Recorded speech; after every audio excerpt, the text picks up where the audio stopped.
Corey Feldman and Lauren Hill were the couple everyone admired, the embodiment of stability and success in their neighborhood.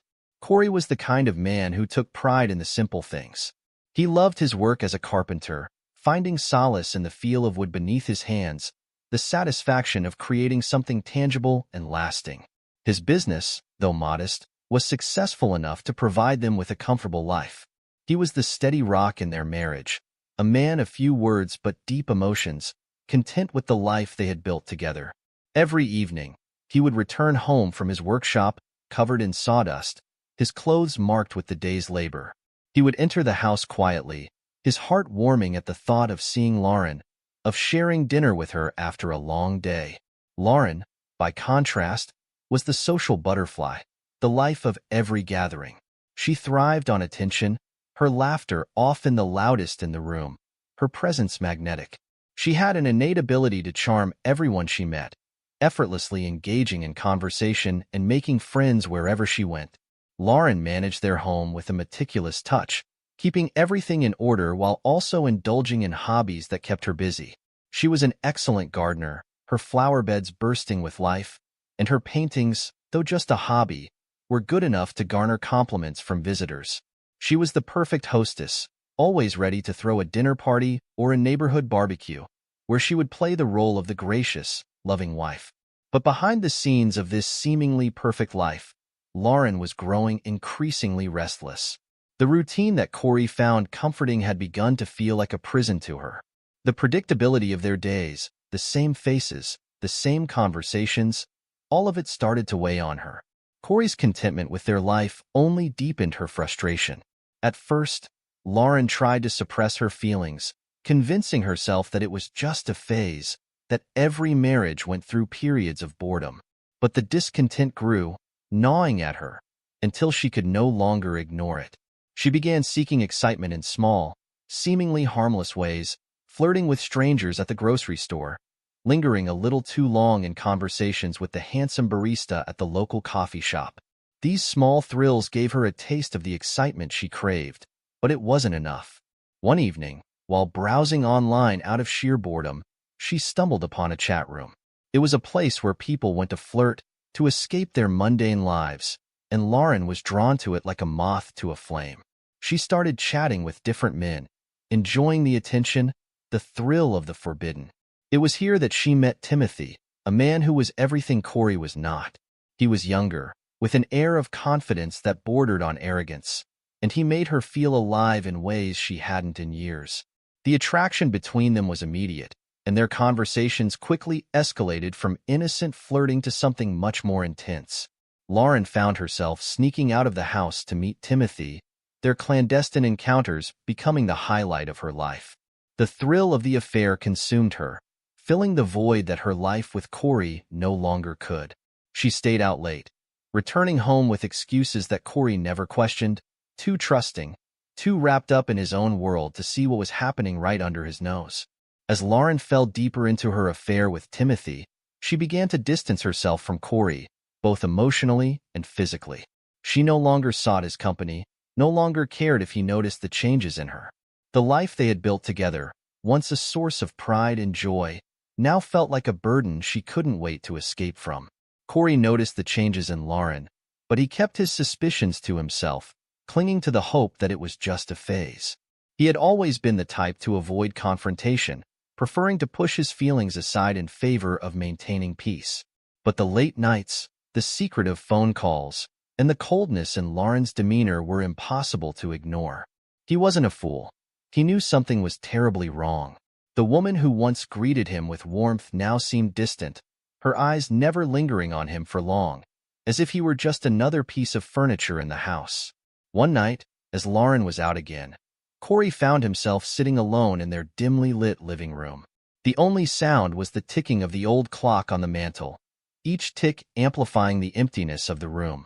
He sat in his favorite armchair, the leather worn and familiar under his touch, but the comfort it once provided was gone.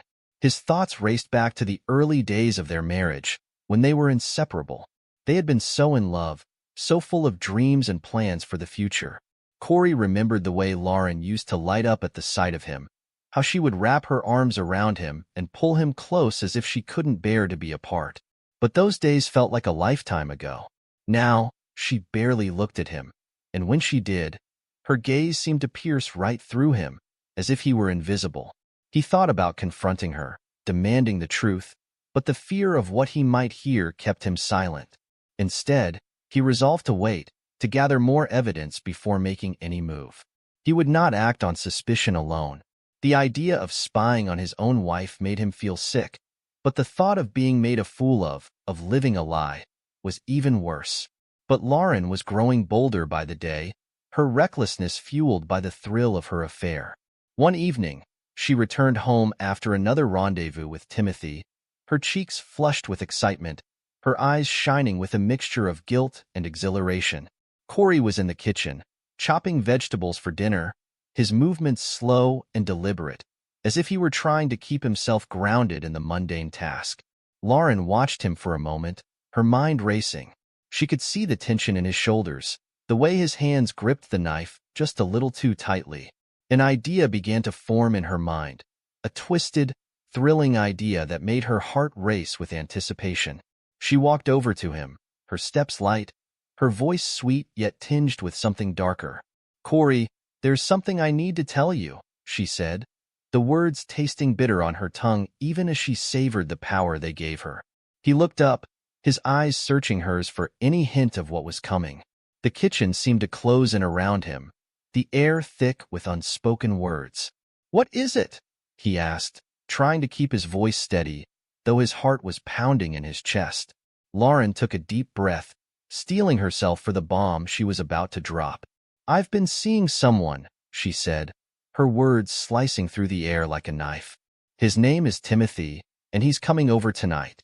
Corey froze, the knife in his hand hovering above the cutting board. For a moment, he thought he hadn't heard her correctly, that maybe it was some kind of sick joke. "What the fuck are you talking about?" he managed to ask, his voice barely a whisper, as if speaking too loudly might shatter the fragile reality he was clinging to. Lauren smiled, but it was a cold, cruel smile that sent chills down his spine. "He'll be here soon, and when he arrives, you're going to leave us alone," she continued, her tone matter-of-fact, as if she were discussing dinner plans. "He wants you out of the house while we finish. You can't refuse. Get out now." Corey's heart felt like it had been ripped from his chest. He couldn't believe what he was hearing. The woman he loved, the woman he had shared a life with, was standing in front of him, telling him to leave his own home so she could be with another man. He searched her face, desperate to find some sign of the woman he had married, but all he saw was a stranger, someone he no longer recognized. "What are you thinking?" he asked, his voice trembling with a mix of anger, disbelief, and a deep, aching sorrow that threatened to overwhelm him. Lauren's expression hardened, her eyes narrowing. "I'm done with this marriage, Corey. You've become a bore, and I'm tired of pretending," she said, her words laced with venom. "Timothy gives me what you can't. Now, leave us alone." Corey stared at her, his mind reeling. He wanted to scream, to shout, to demand she explain herself, but he knew it was pointless. The woman standing before him was gone, replaced by someone cold and unfeeling. Without another word, he set down the knife and walked out of the kitchen, his heart heavy with despair. As he left the room, he could feel Lauren's eyes on him, but he didn't look back. He couldn't bear to see the satisfaction in her gaze, the final nail in the coffin of their broken marriage. Lauren watched as Corey quietly left the house, the sound of the front door closing echoing through the empty hallway. She had never felt so in control, so alive. Pouring herself a glass of wine, she leaned against the kitchen counter, her heart pounding with anticipation for Timothy's arrival. Her mind was a whirlwind of thoughts, each one more thrilling than the last. She had crossed a line she could never uncross, and instead of feeling guilt, she felt a strange sense of liberation. Outside, Corey stood on the porch, his hands trembling uncontrollably. The cool night air brushed against his skin, but he barely noticed. He couldn't breathe, couldn't think. The weight of Lauren's words pressed down on him, suffocating him with their cruelty. He glanced back at the house, the warm lights inside mocking him, a stark contrast to the cold emptiness he felt. Unable to face the reality of what had just happened, he turned away and began walking slowly towards the backyard. His footsteps were heavy, as if he were trudging through thick mud, each step more laborious than the last. The shed stood at the far end of the yard, a small, weathered structure surrounded by the shadows of tall trees. It had always been his sanctuary, a place where he could escape from the world, from his thoughts. It was where he went to clear his mind, to find solace in the simple act of working with his hands. But tonight, the shed felt different. The familiar sight of it filled him with a sense of dread. As he approached, the door creaked open, a sound that had always been comforting but now seemed ominous, like a whisper from the past. He stepped inside. The scent of wood and sawdust, usually so calming, now felt suffocating. He looked around the small, cluttered space, his eyes scanning the workbench where tools lay scattered. His gaze then settled on a wooden box tucked away in the corner, partially hidden beneath a pile of old rags. It was old, covered in a thick layer of dust, a relic from a time when things were simpler, when life was filled with hope instead of despair. He hadn't opened it in years, not since his father passed it down to him, along with the shed itself. Corey hesitated, his heart pounding in his chest. The box held memories, pieces of his past that he had long buried.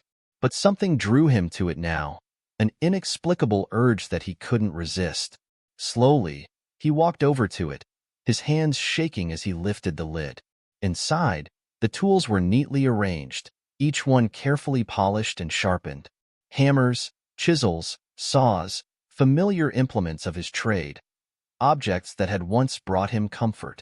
But there was one item that caught his eye, something that had remained untouched for years. It was a hunting knife, its blade gleaming in the dim light of the shed. The knife was old, the handle worn smooth from years of use. His father had given it to him when he was a young boy, a rite of passage that had meant so much at the time. But now, as he held it in his hand, the cold steel pressing against his palm, the knife took on a new meaning. As Corey gripped the handle, he felt a dark, primal urge rising within him, something he had never felt before. His mind was a chaotic storm of emotions, rage, betrayal, despair, but all of them coalesced into one single thought: revenge. The world around him seemed to fade away, the sounds of the night muffled by the roar of blood in his ears. He had been pushed to the brink, and now, standing in the shed that had once been his refuge, he knew there was no turning back. He looked down at the knife, its blade sharp and unforgiving. It was a tool, but in this moment, it felt like a weapon, a means to an end. The calm, rational part of his mind tried to fight back, tried to remind him of who he was, of the man he had always strived to be. But that voice was drowned out by the overwhelming tide of anger and pain. Corey knew what he had to do. The line between right and wrong blurred, and all that remained was the cold, hard reality of the situation. With the knife clutched tightly in his hand, Corey turned and walked out of the shed, the creak of the door the only sound that marked his departure. The night was silent, the stars hidden behind a thick layer of clouds. As he made his way back to the house, his footsteps no longer felt heavy. There was a sense of purpose in his stride, a clarity that had been missing for so long. Corey was no longer the man he had been just hours ago. That man had been broken, discarded by the woman he loved.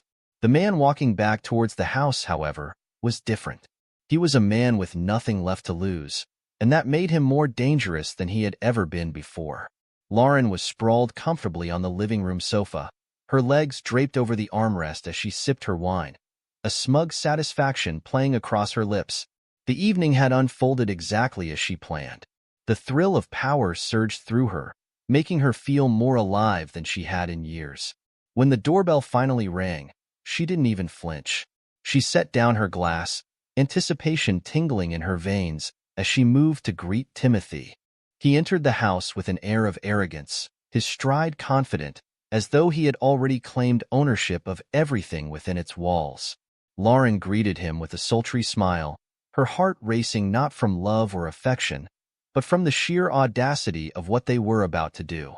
She took his hand and led him through the hallway, her mind focused solely on the night of passion she expected to unfold. They were barely inside the bedroom when they heard the front door creak open. Timothy paused, his hand still on Lauren's waist, a smirk curling his lips. "He's back already?" His tone was mocking, tinged with an arrogance that both excited and irritated Lauren. Lauren laughed lightly, trying to brush off the sudden unease that prickled at the back of her mind. "Don't worry about him," she replied, though her voice held an edge she hadn't intended. "That loser won't do anything. He knows better." But as the sound of Corey's footsteps echoed through the house, closer and closer, Lauren's confidence began to falter. There was something off about the way Corey had left earlier, so quietly, so resigned. It had seemed too easy, too unlike him. She pushed the thought away, turning her attention back to Timothy, but the unease lingered, gnawing at her composure. Then, Corey appeared in the doorway, and Lauren's world stopped. He stood there, his face a blank canvas, devoid of any emotion, yet there was something in his eyes that made her blood run cold. He was holding a hunting knife, the blade gleaming ominously in the dim bedroom light. "Corey, what are you doing?" Lauren's voice came out shaky, betraying the fear that was quickly overtaking her bravado. Timothy, sensing the tension but misreading its depth, stepped forward, trying to assert his dominance in the situation. "Hey, man, you need to calm down," he said, his voice dripping with condescension. "Just leave us alone," like she said. But Corey didn't move. He just stood there, staring at them with eyes that seemed to have been drained of all humanity. It was as if he was looking through them, into some abyss only he could see. Lauren's fear intensified. This wasn't the Corey she knew. The quiet, submissive husband who had always been so easy to manipulate was gone, replaced by a man she no longer recognized. The realization hit her like a physical blow. This was a side of Corey she had never imagined existed, and it terrified her. "Corey, please, put the knife down," she pleaded, her voice trembling as her heart pounded in her chest. But Corey didn't listen. Instead, he took a slow, deliberate step forward, the blade in his hand catching the light in a way that made Lauren's stomach churn. Timothy, still underestimating the seriousness of the situation, tried to push past Corey, but in a flash, Corey was upon him. The knife slashed through the air with terrifying precision, and Timothy's smirk was replaced by a look of pure, unadulterated fear. His scream pierced the air, a guttural, primal sound that reverberated through the house, sending chills down Lauren's spine. She watched in frozen horror as Corey attacked with a ferocity she had never thought possible. Blood splattered across the walls, the floor, everywhere, as Corey's rage, long suppressed, erupted in a violent storm. Lauren wanted to move, to run, to do anything, but her body betrayed her. Her legs felt like they were made of lead, refusing to obey her desperate commands. She was paralyzed, trapped in the nightmare she had unwittingly created. All she could do was watch as Corey exacted his brutal revenge, each of his movements methodical and merciless, like a man possessed. When it was over, Timothy lay on the floor, barely conscious, his body a bloody, broken mess. The room was eerily silent, save for the ragged breaths of the man who had just been reduced to a shadow of his former self. Corey turned to Lauren, his eyes cold, devoid of any warmth or recognition. He was no longer the man she had married. He was something else entirely, something terrifying. "Now, it's your turn," Corey said, his voice eerily calm, each word dripping with a deadly finality. Lauren stumbled back, her heart racing as terror gripped her like a vice. "Corey, please, don't do this. I love you so much," she begged, tears streaming down her face. But there was no mercy in his eyes, no hesitation in his steps. He advanced toward her, the knife still clutched in his hand, and in that moment, Lauren knew her life would never be the same. She had played a dangerous game, and now the price was being exacted in blood. The night unfolded into a nightmare that neither Lauren nor Timothy could have ever anticipated. As the hours dragged on, the violence became a brutal symphony of pain, each strike from Corey more merciless than the last. The man they had both underestimated, dismissed as weak and passive, had revealed a darkness neither had known existed. When it was over, They were left in a state that was beyond broken, their bodies a map of bruises and cuts, their minds teetering on the edge of shock, his chest heaving from the exertion of what he had done. His clothes were drenched with blood, a macabre reminder of the night's events. His hands, still trembling, bore the marks of his unbridled fury, knuckles raw from the blows he had delivered. He looked down at Lauren, who lay crumpled and motionless on the floor, her once beautiful face swollen beyond recognition, streaked with a gruesome mixture of tears and blood. Timothy, lying nearby, was barely clinging to consciousness, his groans of pain the only sound breaking the heavy silence. Corey felt oddly detached, as though he were an observer rather than a participant in the scene before him. The rage that had fueled his actions had drained away, leaving behind a hollow emptiness. He surveyed the room, taking in the destruction he had wrought, the overturned furniture, the blood-spattered walls, the broken bodies of the two people who had shattered his world. For a brief moment, a flicker of doubt crossed his mind. Had he gone too far? Was there a line he had crossed that he could never return from? But as quickly as the doubt came, it was swept away by the memory of Lauren's cold, cutting words. The way she had looked at him, dismissing him as if he were nothing more than an inconvenience, a burden she had long grown tired of carrying. The way she had ordered him out of his own home to make way for her lover. The betrayal still stung, a deep, festering wound that refused to heal. In the face of such betrayal, how could he have reacted any differently? Corey's eyes hardened as he pushed away any lingering doubts. What he had done out of a sense of justice, of reclaiming the power that had been stripped from him. He had loved Lauren with every fiber of his being, had devoted his life to making her happy, only to be repaid with deceit and humiliation. She had destroyed him long before he had laid a hand on her. With a final look at the scene of devastation, Corey turned and walked out of the house, his footsteps slow and deliberate. He didn't know where he was going or what he would do next. The life he had known was over, reduced to rubble by the events of the night. The only certainty he had left was that he couldn't stay there any longer. The air outside was crisp, the morning sun just beginning to rise above the horizon, casting long shadows across the yard. Corey didn't look back as he walked down the driveway, his mind a blur of thoughts that refused to coalesce into anything coherent. The world around him felt surreal, like a waking dream from which he could not escape. As he reached the end of the driveway, the first hints of sirens wailed in the distance, growing louder with each passing second. But Corey didn't quicken his pace. He kept walking, putting one foot in front of the other, leaving behind the house, the memories, and the life that had led him to this moment. He was a man untethered, drifting into an uncertain future with nothing left to lose. When Lauren woke up, she was greeted by a harsh, sterile world. The fluorescent lights overhead stung her eyes, making her squint as she tried to adjust. The first thing she noticed was the pain, a deep, throbbing ache that seemed to permeate every part of her body. Her head felt heavy, her mind clouded with confusion and the remnants of what she hoped were just nightmares.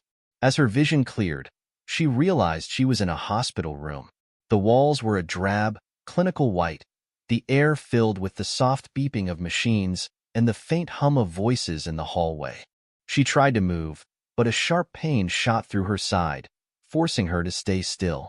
It was only then that she became aware of the bandages wrapped around her arms and torso, the 4 drips snaking from her hand, and the steady, rhythmic pulse of the heart monitor beside her bed. Panic set in as fragmented memories of the previous night began to coalesce into something horrifyingly real. Corey's cold, unrecognizable face loomed in her mind, the glint of the hunting knife in his hand as vivid as if it were still before her. She could hear Timothy's screams, a sound so primal and terrified that it made her blood run cold. The memory was too vivid to be a dream, too raw to be anything but the truth. A nurse entered the room just then, her expression a practiced mask of concern.